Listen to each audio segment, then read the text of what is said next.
동양 사상 중에 그 풍수질이라는 게 있어요. 제가 한참 이렇게 막 잡다한 지식을 막 배우고 싶을 때가 있어요. 특히 그때가 언제냐면 군대였을 때인데, 그래서 제가 군대에 있을 때 무슨 책을 많이 읽었냐면 프로이드의 심리학, 특별히 꿈의 해석 뭐 이런 책이 있어요.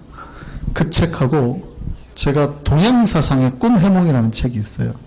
그래가지고 이 둘이 도대체 어떤 상관관계가 있을까? 뭐 이런 거 막 책 읽어가지고 연관시키고 비슷한 거 있어요. 찾아냈는데 이 상징의 숫자가 비슷해요.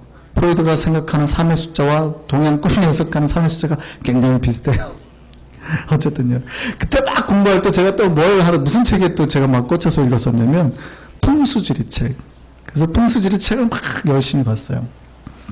근데 풍수지리가 말하는 게 뭔지 아세요? 어디에다가 집을 짓느냐에 따라서 사람의 길흉화복이 결정된다는 거예요. 그래서 이제 좀 이게 과도해지면 이제 몇 자리를 잘 쓰면 자손이 잘 된다 뭐 이런 거죠. 모든 산에는 혈맥이 있는데 혈맥 끝에 가장 좋은 명당 자리에 쓰면 이게 사실은 좀 과도하게 풍수지리에서 좀 벗어난 거예요. 좀 이제 너무 심하게 벗어난 거죠. 그래서 우리나라 대통령들도 역대 대통령들이 그거 아세요? 대통령 자리 몇 자리가 있다고 거기다가 서로 쓰고 싸우려고 한 거 아세요? 그런 일들이 실제 있었어요. 이게 과도하게 풍수지리를 잘못 배운 건데, 원래 풍수지리가 가지고 있는 풍수지리에서 가장 중요하게 쓰는 게 뭐냐면 배산임수예요. 뒤로는 산이 있고 앞으로는 물이 흐르는. 왜 그럴까요? 왜? 우리나라 같은 독특한 지형에서는 산이 이렇게 딱 막고 있으면 북풍 한파가 안 와요. 따뜻하다는 얘기죠. 그 다음에 그 앞에 물이 흐르니 논밭에 뭐가 있어요? 물이 항상 넘치는 거예요. 그러니까 곡식이 풍성한 거죠. 배산임수를 찾은 이유를 알겠어요? 예. 집을 지을 때도 우리 선조들이 그냥 짓지 않았습니다. 집을 짓는데 어느 쪽 방향으로요? 남쪽 방향으로. 왜 그럴까요? 그냥 짓지 않고. 왜? 그래야 한국은 겨울철에 따뜻하고 겨울엔 햇볕이 길게 들어오니까 따뜻하고 여름엔 시원해지고. 이 얘기가 성경에도 나와요. 집을 어디다 지으라고요? 아무 때나 짓지 말라고요. 그러니까 아무 때나 사람이 누우면 안 되고요. 잠을 자면 안 된다는 거예요. 사람이 있어야 될 때 있어야 복을 받고 있지 말아야 할 때 있으면 복이 아니라 화가 온다는 게 얘기가 똑같은 얘기예요. 풍수지를 배우라는 게 아니라 여러분이 거기서 포인트를 찾아야 될 때가, 사람이 개하고 같이 자면 건강해요. 고양이하고 같이 자면 병이 와요. 제가 고양이를 싫어해서 하는 말이 아니라 고양이는 수맥을 잘 찾거든요. 개는 수맥을 피해서 자고 그 사람은 수맥을 피해서 자는 게 좋거든요. 개하고 같이 자는 데서 개가 자는 데만 찾아가서 자면 안 아파요. 무슨 얘기냐면 내가 있어야 될 때 있고 있지 말아야 될 때 있지 말아야 돼. 요거 분간을 잘해야 복이 온다는 얘기예요. 성경에서 집을 지을 때 어디다 집을 지으라고요? 어디다 집을 지으라고요? 비록 어렵고 힘들어요. 이스라엘은 다 집이 계단처럼 되어 있어요. 왜냐하면 언덕배기에다 집을 짓거든요. 그러니까 여기 집 지면 위에다 또 짓고 이렇게 되어 있거든요. 근데 여기가 대부분 석회암지대니까 돌이란 말이에요. 그러니까 집을 지으려면 얼마나 힘들겠어요. 어디다 지으면 편한데? 바닥에다 지으면 편한데 그냥 흙 위에다가 탄탄하니까 어차피 바닥도 탄탄해요. 그러니까 거기다 집을 지으면 굉장히 편한데 굳이 집을 어디다 지어야 돼요? 언덕배기에다가 지으라고. 왜 바닥에다 지으면 안 돼요? 문제는 평소에는 괜찮아요. 내가 평상시에는 아무렇지도 않아요. 위에 집 지으면 올라날락하기만 힘들어요. 평상시에는 밑에가 훨씬 좋은 거예요. 언제? 시련의 때, 환난의 날에. 비가 온 때가 온단 말이에요. 우기철이 되면. 건기 때는 아무 문제가 없는데 비가 오는 우기철이 되면 갑자기 거기가 뭘로 변하냐면 와디로 변하는 거예요. 그러니까 갑자기 천이 된단 말이에요.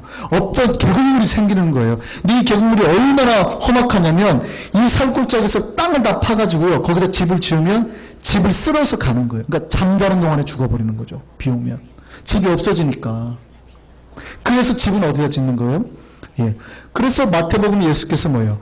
모래 위에 집을 짓는 자가 어리석고 반석 위에 집을 짓는 자가 지혜롭다 하는 말이 무슨 말이에요? 모래 위에가 맨 땅이에요. 우리가 말하는 모래가 아니라 이스라엘 사람들 보기에는 맨 땅이에요. 여기에 집 짓지 말고 반석, 저기 높더라도 석회암지대 산에 짓는 게 지혜롭다라는 거예요. 무슨 얘기냐면 여러분이 있을 자리를 찾아가는 것이 복이다는 거예요. 여러분이 어떻게 이 자리는 내가 있어야 될 자리며 이 자리는 내가 서 있으면 안 되는 자리, 이 분간만 잘해도 복이 온다는 얘기예요. 그 얘기입니다. 우리가 죽고 사는 문제가, 우리가 복을 받느냐 못 받느냐의 문제가 여러분이 자리를 선택하는 거에 있다고요. 여러분이 복 받고 안 받고 결정하는 가장 중요한 요소 중에 하나가 여러분이 자리 선택하는 거라니까요. 오늘 본문 한번 보실까요? 오늘 본문 3절에 하나님이 뭐라고 그래요? 너희는 귀를 기울이고 어디로 오라고요? 내게로 나오라고요. 하나님이 자기가 있는 곳으로 초청하시는 거예요. 너희가 잘 봐야 돼, 이런 말 하는 겁니다. 복의 자리가 어딘지 잘 봐야 돼. 우리가 어디가 복인지, 내가 어디를 가면 사는지 잘 봐야 됩니다. 여러분, 종말의 날 이제 심판의 구멍들이 막 생긴단 말이죠. 그럼 어떻게 해야 될까요? 어디가 살 길이고 아닌 걸 잘 건너뛰셔야 되는 거예요. 여러분, 이 세상 살아갈 때 어느 자리가 복의 자리고 어느 자리가 화의 자리인지를 잘 분간하시고, 이게 영적인 눈이 필요해요. 어디가 복의 자리일까요? 하나님이 계신 곳이 복의 자리임을 기억하시기 바랍니다. 그러니까 하나님이 계신 곳으로 수없이 찾아나가고 하나님 계신 곳에 어떻게 해서든지 내가 가려고 하면 그게 복이라고요. 다시 한번 볼까요? 오늘 본문 55장 3절 보세요. 상반절까지 제가 읽을게요. 너희는 귀를 기울이고 내게로 나와 들으라. 그리하면 너희의 영혼이 어떻게 해요? 살리라. 죽고 사는 문제가 하나님 앞에 나와서 주의 말씀 들을 때 이게 여기서 결정된다고요. 하나님, 우리가 주님 앞에 나오면 그곳에서 주의 말씀이 듣게 될 것이라고 말하고, 그러면 우리가 살게 될 거라 말씀하시는 겁니다. 여러분, 항상 여러분이 서 있는 위치를 살피셔야 돼요. 여러분이 서 있는 그 자리가 복의 자리인지 아니면 화의 자리인지, 멸망의 자리인지 죄인의 자리인지, 지금 죄인과 함께 있는 건지 의인들과 함께 있는 건지 분간하셔야 돼요. 죄인들과 함께 있으면요, 물 들어가는 겁니다. 그래서 시편 1편이 뭐라고 그래요? 의인과 악인을 구분할 때 의인은 악인의 길에 서지 않냐고요. 악인의 길에 가지 않는 거예요. 의인은 어디에서요? 하나님 편에 가는 거죠. 자꾸 하나님 곁에, 하나님 계신 곳에 찾아가는 겁니다. 거기에서 복이 있고 거기에서 시냇가에 심은 나물처럼 풍성한 열매들이 맺혀지는 거예요. 여러분이 서 있는 곳이 여러분이 복 받는지 안 받는지 이미 결과가 된다고요. 그건 마치 와이파이와 같아요. 와이파이가 뭔지 모르시는 분은 제가 설명을 해드릴게요. 요즘에 그 스마트폰은 다 인터넷이 된단 말이에요. 인터넷으로 쓸 수 있는 게 무한대로 쓸 수 있습니다. 근데 인터넷이 터지는 지역이 있어요. 왜냐하면 인터넷 설치가 되어 있는 곳, 거기. 그러니까 그 지역 에리어만 딱 터져요. 여기를 와이파이 존이라고 그러거든요. 그런데 슈퍼나 가게 같은 데 가면 다 와이파이 존이 있어요. 어디나 가나 요즘에는 다 있어요. 문제는요, 내가 길 가다가 없더라도 어디만 들어가면 돼요? 와이파이 존만 들어가면 돼요. 그리고 거기서 이제 비밀번호 알려달라면 터지는 거죠. 마치 내가 지금 서 있는 것이요, 지금 주님의 말씀의 전파가 전달되고 있는 자리인지, 성령의 역사가 일어나고 있는 자리인지, 그 능력이 미치고 있는 자리인지 분간하셔야 된다고요. 그러면 그 자리를 빨리 들어가셔야 돼요. 근데 내가 지금 주님의 그 능력과 역사와 말씀이 미치지 않는 자리에 있다. 그럼 어떻게 해야 돼요? 조심해야 돼요. 빨리 이동하셔야 된다고요. 나 이러다가 죽겠구나. 그래서 나아가야 되는 거예요. 물론 이런 얘기하면은, 목사님 저는 3G를 쓰는데요, 이러시는 분들이 있을 수 있어요. 3G는 어디나 터지거든요. 그런데 3G의 약점이 뭔지 아세요? 전파가 약하다는 거. 말씀이 와도 약하게 와요. 여러분이 항상 어느 곳에 있든지 하나님의 말씀에 은혜 가운데 있는 사람이 있어요. 잘하시는 거예요. 아주 잘하시는 거예요. 그런데 그 말씀이 폭포수처럼 와야 되는 겁니다. 그러려면 어디를 찾아가야 돼요? 말씀의 능력이 미치는 와이파이 존으로 찾아가야 되는 거예요. 그 와이파이 존이 영적으로 어딜까요? 기도 자리예요. 여기에요. 하나님을 찾는 자리예요. 여러분 집에서도 3G가 통하죠. 말씀이 통해요. 없다는 게 아니에요. 그러나 폭포수처럼 맞아야 역사가 나는 거예요. 동영상 올라가면 끊긴단 말이죠. 역사가 팍팍 와야 돼요. 하나님의 메시지가 정말 사실처럼 실사처럼 보여야 되는 거예요. 그러려면 어디를 찾아와야 돼요? 역사가 일어나는 능력이 일어나는 자리를 찾아와야 돼요. 그 그런 사람들에게 복이 임한다고요. 하나님 그 얘기 하시는 겁니다. 이 밤에 오신 여러분 잘 오셨어요. 이 영적인 와이파이 존에 오셨다고요. 하나님 은혜가 이 밤에 여러분에게 폭포처럼 임할 줄 믿습니다. 예, 주님 앞에 나오는 자는 살게 된다고요. 그 주님 나오면 뭐가 들리니까? 음성이 들리니까. 주님께서 나를 사랑하시고 위로하시는 음성이 들리니까 사는 거예요. 그것이 생명의 자리가 되는 것은 주님이 말씀이 들리는 이 안테나가 서 있기 때문에. 그러면은 우리가 주님 있는 곳에 와이파이 존에 나아가서 뭐 해야 될까요? 잘 생각하셔야 돼요. 참 어리석은 사람이요, 꼭 그 자리 찾아는 가요. 와이파이 존을 찾아는 가는데 뭐 하냐면 이 핸드폰을 켤 생각을 안 해요. 능력은 언제 나타나요? 이걸 켜야 능력이 나타나요. 연결이 돼야 된다고요. 와이파이 존에 갔다고 다 열린 게 아니라 그 존에 가서 하나님하고 나하고 연결을 시켜야 돼요. 여러분 이 자리에 나왔습니까? 잘 오셨어요. 하여간 우선 나오면 복이에요. 잘 오셨는데 나와서 뭐 해야 돼요? 그 다음에 저 구경하려고요? 그러면은 미스하신 거예요. 여러분 그 자리에 왜 왔는지를 찾아야 돼요. 오늘 본문 보시죠. 하나님 오늘 뭐라고 그래요? 자 보세요. 6절 말씀 보세요. 너희는 같이 읽겠습니다. 시작. 너희는 여호와를 만날 만한 그때 어떻게 해요? 찾으라. 가까이 계실 때 그를 뭐하라? 부르라. 하나님 계신 그 자리 그때 가서 뭐 해야 돼요? 하나님을 찾고 부르짖어야 돼요. 여러분 주님 앞에 나와서 뭘 해야 돼요? 하나님을 찾고 부르짖어야 됩니다. 말씀을 달라고 은혜를 달라고 간구해야 됩니다. 이 기도하는 자가 하나님 앞에 연결된 자가 복이 있는 거예요. 하나님 우리가 주님 앞에 나와서 부르짖는 그 자체를 좋아하는 거예요. 와서 구경하면 안 돼요. 야, 이 동네가 요즘에 어떤가? 뭘 좋은가? 큰일 납니다. 그게 아니라 여러분 이 자리에 나온 이유는 하나님과 기도하고 하나님과 연결되고 하나님 은혜를 경험하려고 오신 거예요. 하나님 붙들고 가시라고요. 그래서 물론 내가 예전에는 뭐 잘못된 기도 할 수도 있어요. 인간적인 기도 할 수도 있어요. 잘 몰라 하나님 앞에 주님 내가 바라는 복만 달라고 막 기도할 때도 있어요. 하여간 그래도 우선 와서 하나님 앞에 연결되면 하나님이 연결 가운데 이제 고치시기도 하고 성장시키기도 하고 더 잘 되기도 하고 그렇게 하신다고요. 문제는 기도로 연결이 되느냐 안 되느냐. 오늘 하나님께서 여러분을 그렇게 만나주실 줄 믿습니다. 하나님은 자기를 찾아 나온 백성 버리시지 않아요. 부르짖는 백성을 포기하신 적이 없어요. 부르짖지 않으니까 망할 뿐이에요. 제발 좀 부르짖어라. 내가 너희랑 역사 겪은 너희 마음을 열어라. 항상 그러시지. 부르짖는 백성은 망하진 않아요. 실수하면 부르짖는 백성은 하나님 들어가셔서 고치시는 겁니다. 실수를 해서 망하는 게 아니라 하나님과 연결됨을 끊어서 망하는 거예요. 하나님께서 역사하면 이제 우리에게 말씀하시는 거예요. 근데 이때 이제 여러분이 그 기도를 들으실 때 잘 판단하실 게, 가끔 기도할 때 여러분이 원하는 게 아니라 하나님이 원하는 걸 보여주는 때가 있어요. 이 와이파이 존은 좀 다른 건데요. 여기는 스페셜한 데라 그 내가 보고 싶은 데를 클릭하는 게 아니라 사실은 하나님이 보여주는 거를 봐야 되는 세상입니다. 여기는. 그러는데 가끔 성도들은 어떻게 하냐면 내가 보고 싶은 거 좀 보여달라고 그럴 때가 있거든요. 무슨 얘기냐면 내가 원하는 복을 주시고 은혜도 주시고 내가 바라는 거 주세요. 이렇게 기도하는 경우가 참 많아요. 괜찮아요. 그렇게 기도해도 하나님 다 번역해서 알아들으세요.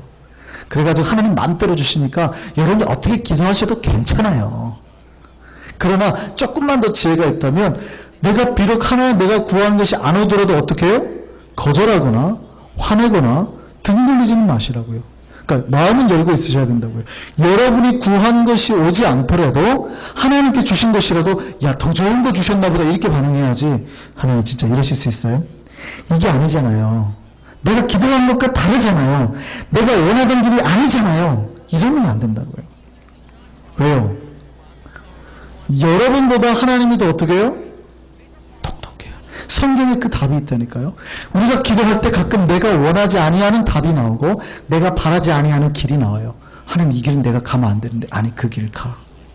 하나님 이거는 내 아들에게 내가 바랬던 기도가 아닌데요. 내 딸에게 바랬던 기도가 아닌데 아니 그게 맞아. 이럴 때가 있다고요. 근데 그럴 때 어떻게 하라고요? 순종하라고요. 왜요? 내 생각보다 내가 주님 아는 것보다 주께서 더 잘하시고 나에 대해서 더 깊이 아신다고요. 그 답이 이미 성경에 나와 있어요. 시편 이사야 55장 8절에서 9절 한번 보세요. 8절에서 9절입니다. 자, 같이 한번 읽어볼까요? 시작. 이는 내 생각이 너의 생각과 다르며, 뭐라고요? 내 생각과 너희의 생각이 다르다 얘들아. 그 다음에요. 내 길은 너희의 길과 달라서. 그 다음에요. 9절 시작. 이는 하늘이 땅보다 높음 같이. 이해되세요? 하늘이 땅보다 얼마나 높아요? 하늘이 땅보다 높음 같이 내 길은 너희의 길보다 높으며 내 생각은 너희의 생각보다 높음이니라. 그러니까 너희가 나와서 찾아요. 부르짖으라고 말씀하세요. 주님이 자꾸 너희는 내 곁에 나와서 찾아야 너희가 살 거야. 자꾸 찾고 자꾸 부르짖어. 그러나 한 가지 너희가 잊지 말아야 될 건 있단다. 내가 너희가 원하는 대로 다 주는 게 아니라 너희가 원치 않는 걸 줄 수도 있어. 너희 생각에 맞지 않는 걸 줄 수도 있어. 왜? 네 생각과 내 생각이 달라. 내가 바라는 길과 니들이 바라는 길이 달라. 왜? 나는 마치 하늘이 땅보다 높은 것처럼 내 생각과 내 길은 너희들의 생각과 길보다 높기 때문이야. 그럼 어떻게 하라고요? 그러면 어떻게 하라고요? 순종하라는 거예요. 하나님 말씀은. 그러면 보여주시는 하나님의 뜻에 순종하라는 거예요. 그 뜻이에요. 그럼 그게 뭐라는 거예요? 복이라는 거예요. 복이라는 거예요. 제가 예전에 알던 교회 집사님이요. 그렇게 차를 바꿔달라고 기도하고 하나님 차 좀 바꿔주십시오. 차 좀 바꿔주십시오. 근데 어느 날 하나님이요. 그 집사님을 딱 실직하게 했어요. 그 집사님이 기도하는 것과 달리 가버렸잖아요. 서운해가지고 저한테 서운해가지고 그래가지고 그 집사님이 앞으로 고민을 한참 하시더라고요. 오늘 가게를 내신대요. 오늘 가게 내시라고. 가게가 대박이 났어요. 실직하고 가게가 대박이 났어요. 그러더니 딱 차를 바꾸더라고요. 예전 것보다 훨씬 좋은 차로 딱 바꾸더라고요. 하나님의 생각과 판단은요, 우리의 생각과 우리가 바라는 길보다 훨씬 좋다니까요. 여러분이 기도한 거를 단답형으로 들어주지는 않으세요. 많이 잡아 돌려가지고 들어주신다고요. 근데 우리는 돌리는 거를 뭐로 받아들이면 거절로 받아들이거든요. 그러지 마시기 바랍니다. 하나님의 음성에 귀를 기울이시고 하나님이 주신 것에 순종으로 받아들이세요. 이게 다 복이라니까요. 이게 훈련이에요. 여러분이 복이 아닌 것처럼 보이는 것에도 복종하는 게 훈련이에요. 그러면 하나님 여러분에게 복을 주시는, 오늘 본문 읽지 않았지만 11절 12절 볼까요? 11절 12절 하나님 여러분에게 복을 약속하시는데 이런 복을 약속하세요. 내 입에서 나가는 말도 이와 같이. 이 얘기는 뭐냐면 하나님이 하늘에 그 물을 내리면 이걸 다시 걷어들이겠느냐? 안 걷어들이겠다는 말이에요. 내 입에서 나오는 말도 똑같아. 헛되이 내게로 돌아오지 아니할 거야. 하나님은 어떻게 하겠다고요? 반드시 우리에게 하신 말씀을 이루시는데 나의 기뻐하는 뜻을 이루며 내가 보낸 그 일에 형통하게 하겠다. 오늘 11절 보셨어요? 이 뜻에, 그러니까 너희가 나를 찾고 기도하기만 하면 하나님께서 그 역사하신 말씀을 어떻게 하게 하세요? 이 기쁜 뜻대로 너희를 형통하게 하겠다. 어떤 형통이 일어나는지 그 다음에 보시죠. 12절에. 그러니까 너희는 기쁨으로 나아가기만 해라. 너희는 기쁨으로 나아가기만 하면 어떻게? 평안히 내가 인도해 줄 거야. 어떤 역사가 일어나는지 보세요. 너희가 나아가는데요, 산들이, 언덕이 너희 앞에서 노래를 할 거다. 기가 막히지 않습니까? 걱정하지 말고 내가 인도하는 대로 평안히 나가기만 해.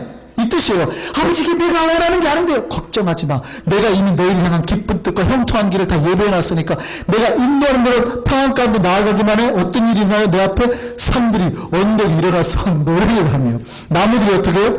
손뼉을 칠 것이요.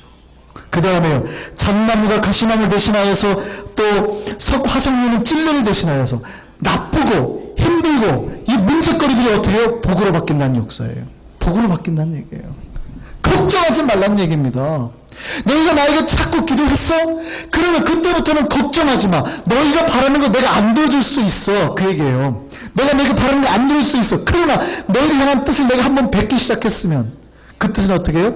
내가 너희를 복의 길로 인도하는데 너희가 나가는 길 앞에서 산들이 노래하며 언덕이 노래하며 나무들이 손뼉치고 모든 문제거리들, 근심거리들이 복으로 바뀔 거야. 이 얘기예요. 하나님 앞에 나와서 기도하는 자에게 주신 복이 이겁니다. 여러분 그 자리를 찾아 나왔음을 믿으시기 바랍니다. 그 하나님께서 그 복을 여러분 허락할 줄 믿습니다. 그 역사가 일어나는 거예요. 그래서 기도하는 백성은 망하지 않는 거예요. 기도하는 백성이 그 기도가 여러분이 말하는 기도가 응답이 안 될 수는 있어요. 그러나 망하지는 않아요. 더 큰 형통으로 갚아지는 겁니다. 그 은혜가 넘치기를 바랍니다. 이 시간 우리 기도하겠습니다.